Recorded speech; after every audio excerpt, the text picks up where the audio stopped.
Welcome to Samba Samba. Enjoy the video. In this video, I will show you how to make a stock notifier in Discord. First, you'll need to create a new application on the Discord developer portal and convert it into a bot. Then, invite your bot to your server, ensuring it has the necessary permissions to send messages and embed links. We'll then connect it to a stock data API, which will provide the real-time information needed for your alerts. This setup is crucial for a smooth and effective notification system. Now, let's get your bot ready. Copy your bot's unique token from the Discord developer portal. Keep this token secure.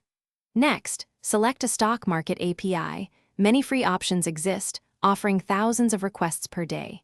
Install the required programming libraries, like Discord, Pi for bot interaction, and requests for API calls.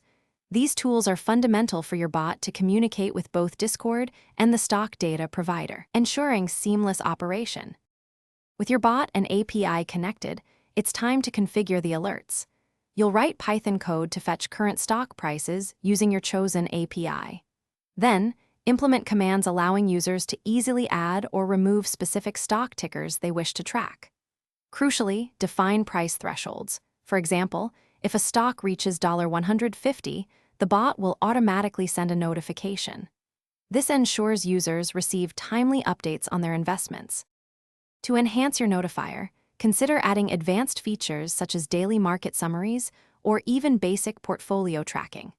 For continuous operation, host your bot on a cloud platform like Heroku or a virtual private server, ensuring it runs 24 hours a day, 7 days a week.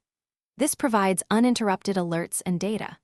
Remember to check the description for links to other deals and to grab your little tree's black ice air freshener. Thanks for watching and happy investing. Thanks for watching. Consider subscribing if we helped you.